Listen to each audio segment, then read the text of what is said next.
지금 수련회에 여러 은혜를 받았습니다. 특별히 저녁에 잘 때 모기에 안 물린 것 같습니다. 안 물렸죠? 모기가 도망갔는지 모기가 없었습니다. 여러분, 이 모기에 물리는 게 참 괴로우신 분들이 있죠. 특히 몸이 깨끗하신 분들이 물리나요? 모기에? 열이 좀 있는 분들이 물리시는지.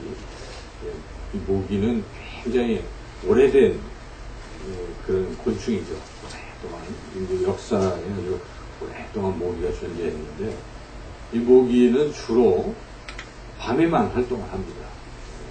요새는 좀 견종된 모기들이 낮에도 이렇게 물기도 하지만 대체로 밤에 우리가 자고 있는 사이에 눈치 못 채는 사이에 자꾸 이렇게 물어가지고 우리가 물리는 거죠. 낮이라면 우리가 보고 잡을 텐데. 그래서 모기는 불이 꺼지고 캄캄할 때 활동을 합니다. 모기처럼 밤에 활동하는 사람들이 있어요. 대부분의 사람들은 어둠을 싫어하고 밝음을 다 좋아하죠. 그런데 어둠을 좋아하거나 또 그 어둠을 틈타서 좋지 못한 일들을 하는 사람들이 있습니다. 그래서 어둠 속에서 해서는 안 될 일들, 뭐 도박을 한다든지 다른 사람을 납치하고 또 사기를 치고 불법을 저지르고 뇌물을 주고 또 음란한 탈선의 행위들을 하는 것이 주로 어둠 속에서 벌어지는 일들이죠. 어둠은 좋아할 바가 못 되는 거죠. 어떤 팝송, 옛날 팝송에 어둠을 헬로 다크니스 마이 올 프렌드 이러면서 어둠은 내 오랜 친구야 하면서 어둠을 칭송하는 그러한 팝송도 있지만 어둠은 좋은 것이 아닙니다. 성경을 보면 어둠을 좋다고 얘기하지 않습니다. 그래서 이 어둠의 권세 잡은 자가 바로 사탄이다, 그렇게 이야기를 하죠. 여러분, 그 출애굽할 때 재앙이 있었잖아요. 10가지 재앙인데 마지막 재앙은 물론 장자가 죽는 재앙이지만 그 바로 전에 있었던 재앙이 흑암 재앙입니다. 온 애굽 땅이 캄캄해져요. 그래서 그 큰 재앙의 한 부분이 되기도 하고, 지옥을 표현할 때 지옥은 어두운 구멍이다, 이렇게 성경에 표현이 되어 있어요. 그래서 어둠은 그 지옥을 상징하기도 하고 그렇습니다. 예수님께서 마지막 심판하실 때, 재림하실 때, 예수님이 재림하실 직전에 어떤 일이 일어나냐면 온 세상이 캄캄해진다라고 성경은 그렇게 기록합니다. 그리고 우리가 실제로 어둠 속에 있으면요, 안 보이니까 어떻게 해요? 자꾸 넘어지고 다치고 이렇게 되는 것이죠. 피해도 당하고 그렇습니다. 또 어둠 속에 있으면 뭔가 나쁜 짓을 하고 싶은 마음이 슬금슬금 들기도 하는 거죠. 그래서 어둠은 그렇게 좋은 것이 아닙니다. 천국은 어둠이 없는 곳이라고 그렇게 성경은 표현합니다. 어둠이 없어요, 천국에. 근데 요한계시록에 읽어보면 천국에는 해가 없다, 이렇게 표현이 되어 있어서 그러면 컴컴한 것이 아닌가? 그렇지 않습니다. 하나님이 빛이시기 때문에 하나님, 예수님 다 빛이라고 성경이 표현하고 있잖아요. 그러니까 그렇게 더욱더 해보다 빛난 강력한 빛이 있기 때문에 해가 필요 없는 것이지 어둠이 있다는 얘기 아닙니다. 그래서 천국은 그냥 항상 밝은 곳, 햇빛보다 더 밝은 곳, 내 집인데, 그러니까 노래도 그렇게 하지 않습니까? 찬양도. 그래서 어둠이 없는 곳이 천국이다, 그런 것입니다. 이 어둠, 세상을 창조할 때 어떻게 창조하셨습니까? 혼돈과 어둠 속에 있을 때 하나님께서 빛이 있으라 이러면서 창조가 시작된 것이죠. 그래서 혼돈과 이런 것이, 어둠이 다 연결이 되어 있고 그것을 깨뜨리시고 없애시면서 세상을 만드신 것이죠. 그래서 어둠은 좋은 것이 아니죠. 오늘 말씀은 바로 어둠의 반대가 되는 빛, 이 빛이 바로 예수님께서 이 빛이다 하는 것을 말씀하시는 것이 오늘 본문 말씀입니다. 우리가 지금 요한복음을 계속해서 연결해서 말씀을 듣고 있는데, 앞에서 초막절 절기를 배경으로 해서 앞에서는 어떤 이야기가 있었냐면 물을 소재로 했었죠, 물. 그래서 물을 이제 초막절에는 이 아침에 그런 의식을 합니다. 사람들이 실로암 연못가에서 물을 빌어서 쭉 성전 제단에 가서 물을 붓는 거예요. 그래서 제사장님 선두에 서고 사람들이 다 따라다니면서 물을 붓는 것이죠. 그래서 그 물이 상징하는 것이 무엇이었습니까? 이 목마르고 광야에서 그런 물이 없어서 죽으려고 하는 순간에 하나님께서 그 반석 위에서 물을 내신 이것을 기억하는 것이죠. 그래서 물을 통해서 생명 주신 것 감사하는 절기인데 그것을 주님이 아시고 초막절 그 절기 마지막 끝날에 뭐합니까? 내가 곧 물을 주노라 이 생명수를 주노라 이렇게 목마른 자 다 내게 오라 이렇게 선포하신 것이죠. 근데 이제 초막절 절기는 그렇게 아침에는 물을 이렇게 붓는 그런 예식을 하지만 밤이 되면 또 다른 예식을 합니다. 그것은 밤에는 성전에 여인의 뜰이라는 곳이 있는데 여인의 뜰에 다 모이는데 그냥 모이는 게 아니라 촛불을 들고 모이고 거기에 이렇게 큰 기둥들이 있는데 그것을 밝힙니다. 그러면 여인의 뜰이 엄청나게 밝아서 어두움이 다 물러가는 것이죠. 그러한 의식을 또 진행합니다. 왜 그런 의식을 진행하는가?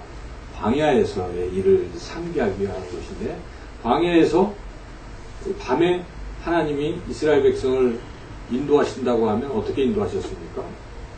불기둥으로 따뜻하게 하시면서 불기둥이 움직이는 거예요. 그러면 그 불을 보고 이스라엘 백성이 이렇게 움직이는 것이죠. 곧 그때의 그 불, 그 빛을 생각하자는 것입니다. 바로 이 빛은, 이 불기둥의 빛은 어둠의 모든 것을 물리치는 그런 것이고 또한 이 광야의 이 죽음의 어떤 그런 상태에서 생명의 길로 인도하시는 것이다. 이걸 생각하는 것이죠. 그래서 그러한 의식도 이 초막절에 또한 하는 겁니다. 이 예수님은 이런 의식을 하고 있는 이 백성들을 생각하시면서 너희들이 그 의식을 하면 다 되는 걸로 생각하지만 바로 그 물이 나고 그리고 그 빛이 나라고 선언을 하시는 것입니다. 오늘은 바로 그런 배경에서 우리 예수님께서 선포하시는 그런 내용이죠. 그래서 우리 읽었던 말씀 가운데 특별히 12절 말씀 다시 한번 같이 한번 읽어보겠습니다. 시작. 예수께서 또 말씀하여 이르시되 나는 세상의 빛이니 나를 따르는 자는 어둠에 다니지 아니하고 생명의 빛을 얻으리라. 이렇게 주님은 연관해서 나를 따라오면 내가 빛이니까 더 이상 어둠 속에 있지 아니하고 생명을 얻게 될 것이다. 결국은 주님은 계속 말씀하시는 게 뭘로 연결하고 있습니까? 생명으로 연결하고 있는 것입니다. 떡도 생명의 떡이요. 그렇죠? 그 물도 생명을 주는 물이고 그리고 여기에 빛도 생명의 빛인 것입니다. 요한복음은 속이 생명에 대해서 말씀하시는 거예요. 계속 읽어가고 있지만 영생, 곧 생명, 생명을 주시는 분이 예수님이시다. 이것을 예수님이 계속 믿지 않는 바리새인을 비롯해서 유대인들에게 선포하고 계신 것이죠. 믿으라고 선포하는. 그게 오늘 본문의 말씀입니다. 그래서 여기 나온 그대로 우리가 두 가지 은혜를 얻습니다. 예수님, 빛이신데 예수님 따라가면 내 삶의 어둠이 물러간다는 사실입니다. 여러분 그것을 믿습니까? 예수님이 함께 계시면 어둠이 물러가는 것입니다. 어두운 삶이요. 우리가 너무 오래되면은 나중에는 빛된 삶을 살 수가 없을지도 모릅니다. 어둠에서 빨리 벗어나야죠. 그 캐나다의 어떤 섬에 아주 굉장히 큰 탄광이 있다고 합니다. 옛날 얘기인데 옛날에는 그 탄광에서 이 채취를 석탄 이런 것을 채취할 때 사람들도 일을 하지만 그거 가지고 힘드니까 동물을 이용한다고 합니다. 그래서 그 깊은 곳, 캄캄한 곳에 말을 이렇게 데려와서 말을 이렇게 이용해서 끌고 이렇게 하는 거예요. 그런데 안타깝게도 그 말은 빛을 보지 못하기 때문에 그 어둠 속에 계속 있다가 그냥 거기서 죽어야 되는 거예요. 만약에 그 말들을 지상으로 데려와 보면 빛 때문에, 강렬한 빛 때문에 그냥 눈이 멀어버린다는 것입니다. 그래서 볼 수가 없다 하는 것이죠. 그와 같은 것이에요. 어둠 속에 너무 우리가 빠져 있잖아요. 어둠을 좋아하고 어둠의 세력과 친하고 막 어둠 속에 자꾸 들어가는 이런 삶을 너무 오래 지속하면 빛으로 나올 수가 없을 수도 있다는 것이죠. 그래서 우리가 어둠에서 벗어나야 되는 것입니다. 빨리 오늘 말씀을 들으면서 혹시 우리가 어두운 가운데 있다면 벗어나야 한다는 것입니다. 여러분의 삶을 한번 진단해 보십시오. 나의 삶이 정말 밝은 삶인가? 아니면 어두운 삶인가? 이 어두운 삶, 밝은 삶, 잘 우리가 생각해 봐야 하는데, 어두운 삶이라는 것이 무엇입니까? 첫째는 아무도 보는 사람만 없으면 자꾸만 죄를 지려고 하는 게 어두운 삶이에요. 그렇죠? 남들이 볼 때는 눈치 때문에 그냥 있다가 혼자 아무도 보는 이가 없이 혼자만 되면 이상한 짓을 자꾸 하기 시작한다면 이건 어두운 삶이에요. 그러한 삶을 청산해야 된다는 것입니다. 어둡기만 하면 음란한 일을 자꾸 하려고 하고, 어둡기만 하면 아무도 보는 일이 없으면 물건을 자꾸 슬쩍슬쩍, 아무도 없으니까 아무도 모르면 물건을 훔치려고 한다든지, 아무도 없을 때 뭐 욕을 한다든지, 우리 그러기 쉽잖아요. 아무도 없으니까 나 혼자 그 사람을 욕할 수도 있고 미워할 수도 있고 뭐 그런 것이죠. 그래서 이 특별히 미움이라는 것도 이 빛과 상관이 없는 그런 삶이라고 사도 요한은 요한일서 2장 9절에서 말씀하고 있습니다. 빛 가운데 있다 하면서 그 형제를 미워하는 자는 지금까지 어둠에 있는 자예요. 여러분, 미움 속에 지내고 있는 것, 이거 어둠의 삶이라는 것입니다. 어두운 삶이라는 것이죠. 그래서 첫째, 어두운 삶이라는 건 아무도 보는 사람이 없을 때 자꾸 내가 그 성향이 이런 짓을 자꾸 하려고 하고 있다. 내 삶은 어두운 것입니다. 여기서 빨리 벗어나야 된다는 것입니다. 아무도 보는 사람이 없더라도 나는 대낮같이 밝은, 주님이 보고 계신 것처럼 하나님 앞에서 그렇게 살아가야 한다는 것입니다. 그래야 우리는 어두운 삶이 아니라 밝은 삶이라는 것입니다. 또 두 번째로 어두운 삶이라는 것은 이 낙심하고 절망하고 좌절의 상태에 빠져 있는 것이 어두운 삶인 것입니다. 밝은 삶은 무엇입니까? 항상 희망이 있고, 그리고 즐겁고 소망을 가지고 힘차게 용기 있게 살아가는 삶이 밝은 삶이라고 볼 수가 있어요. 근데 어두운 사람들은 어떻습니까? 어두운 삶에는 이게 뭐 어깨가 축 처져 있고 실망하고 안 된다고 생각하고 자꾸 그렇게 되는 것이죠. 이게 어두운 삶이에요. 이런 삶에서 벗어나야 한다는 것입니다. 또 세 번째로 어두운 삶은 항상 걱정하고 불안해하고 근심, 염려, 초조 이런 상태에 놓여 있으면 이거 어두운 삶인 것입니다. 우리 주님은 근심하게 하지 않습니다.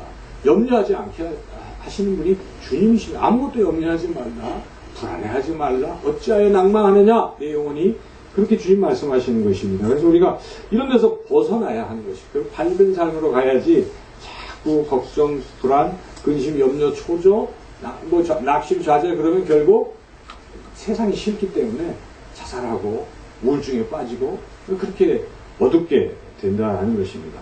또 어두운 삶이라는 것은 자꾸 화를 내는 거 어두운 삶입니다. 분노 속에 있고 시기하고 질투하고 미워하고 이거 어두운 삶이죠. 밝은 사람들은 그렇지 않습니다. 늘 사랑하고 즐겁고 그렇게 사는 게 밝은 삶이죠. 마지막으로 어두운 삶은 아마 이 부정적인 생각에 사로잡힌 게 어두운 삶인 것 같습니다. 자꾸 뭐 안 된다고 생각해요.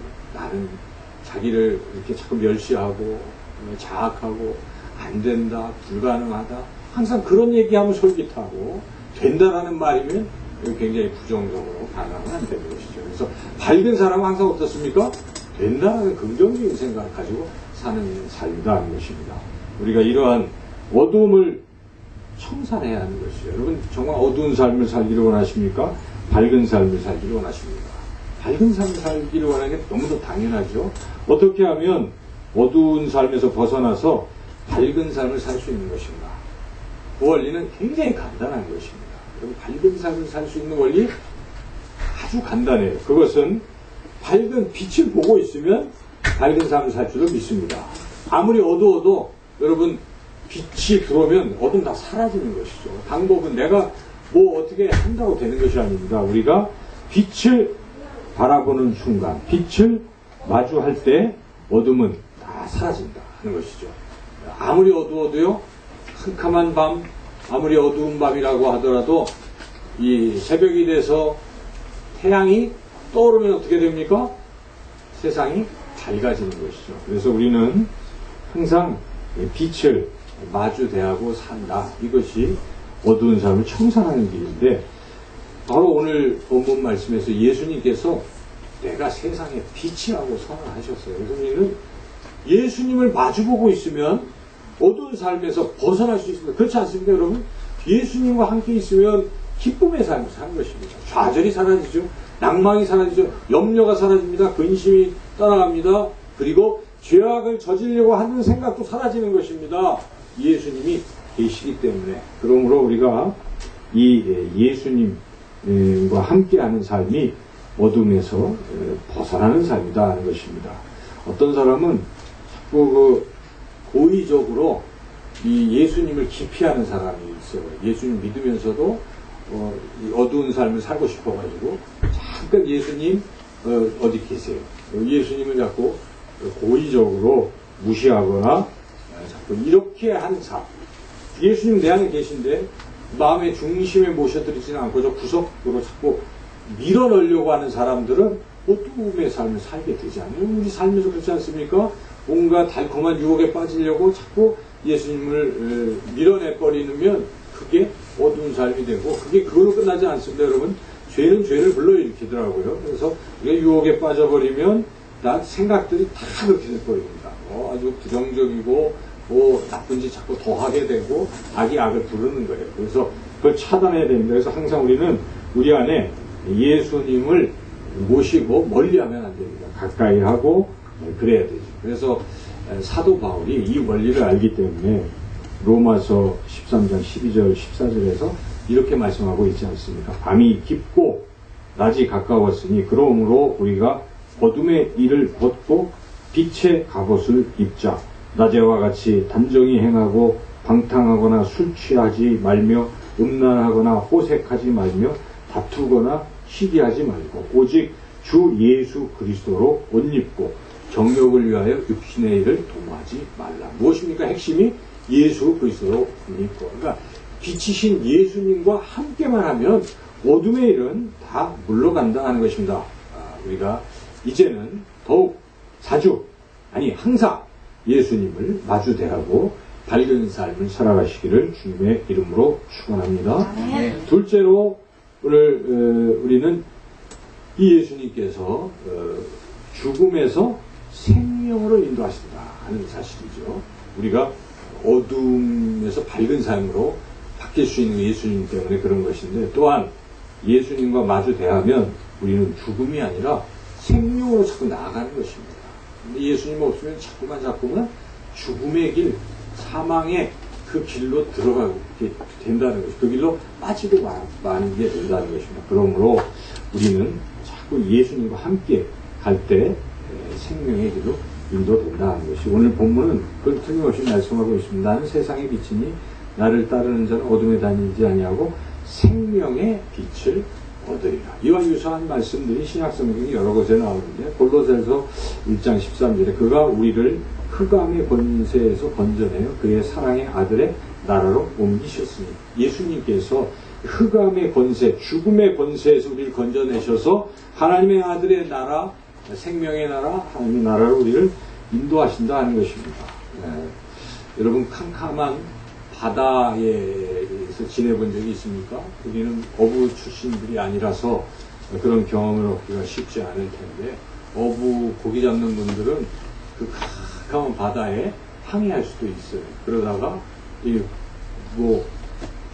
나침판이나 무슨 이런 좌표 내비게이션 이런 걸 없을 수가 있잖아요, 옛날에. 그럴 때 어떻게 합니까? 어디로 가야 됩니까? 그렇죠. 등대가 있는 것이. 그 칠흑같이 어둠 속에 등대라는 빛을 발견하고 어찌하든지 등대로 가면 살아나는 것입니다. 그러나 그 등대를 향해 가지 못하면 그냥 어둠 속에서 죽을 수도 있는 것이죠. 그러므로 이 등대, 이 빛은 우리에게 생명을 주는 것이다 하는 것입니다. 어떤 분이 실험을 했습니다. 쥐들을 아주 상자에 넣었어요. 그리고 빛을 다 차단했습니다. 그랬더니 관찰을 해보니까 30분 되니까 쥐들이 다 죽어버렸어요. 이번에는 똑같은 조건으로 이제 상자에 쥐들을 넣었어요. 다른 조건은 다 똑같은데 거기에 이제 빛을 비춰줬어요. 그랬더니 무려 36시간을 살더라는 것입니다. 이 실험을 해봤더니 그러니까 한 70배 차이가 나는 거 아니에요. 72배 차이가 난다는 거죠. 빛이 이렇게 쥐들의 생명을 연장시켰다는 것입니다. 약간의 빛도 쥐들을 그렇게 살려준다 하는 것입니다. 여러분, 우리 학생들 도연히 광합성 작용을 아시나요? 아직 안 배웠는가? 중학생들 때 배우나요? 이 광합성 작용이 있잖아요, 식물에. 그래서 잘 아시겠지만 요약을 한다면 식물은 뿌리에서 뭘 빨아들입니까? 물을 빨아들입니다. 그리고 이파리에서 공기 중에 있는 이산화탄소를 빨아들이는 것이죠. 그리고 이 이파리가 뭘 받습니까? 햇빛을 받는 것입니다. 이 세 가지가 합쳐져서 물과 그리고 공기 중에 이산화탄소와 그리고 햇빛 세 가지가 합쳐지면요 무엇이 나오는지 아십니까? 포도당이 나온다는 것입니다. 에너지가 나오는 것입니다. 우리가 먹는 그 달달한 과일이 어떻게 생긴 것입니까? 갑자기 그런 게 어디서 생겼습니까? 바로 빛에서 생긴 줄 믿습니다. 그러므로요 이 빛은 곧 생명을 준다는 것입니다. 그런 것을 통해서 이 포도당과 산소까지 우리에게 주잖아요. 식물이 얼마나 그래서 좋은 것입니까?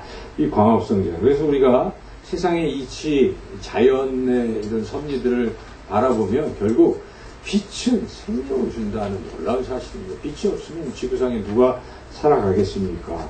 그러므로 바로 그 빛이 생명을 주는데 우리 예수님이 세상에 빛이기 때문에 우리를 죽음의 권세에서 벗어나게 하시고 그리고 생명의 길로 생명의 나라로 영원토록 하나님 나라에서 사는 그 영생을 우리에게 주시는 줄로 믿습니다. 그런데 이렇게 귀한 말씀에도 반응하는 사람들은 참 다양해요. 그렇죠. 말씀을 들어도 어떤 분들은 그 말씀을 들으면 그래 예수님이 어두운 삶을 청산하게 하시는 분이구나 이렇게 믿고 주님을 자꾸 만나려고 하고 주님과 교제하려고 하고 주님께 기도하고 이렇게 살아가요. 그래서 실제로 삶이 그렇게 변화가 되잖아요. 근데 어떤 사람은 100번을 얘기해도 들을 때뿐이지 예수님과 무관한 일주일의 삶을 또 사는 것이죠. 계속 어두움 속에 지내는 것이죠.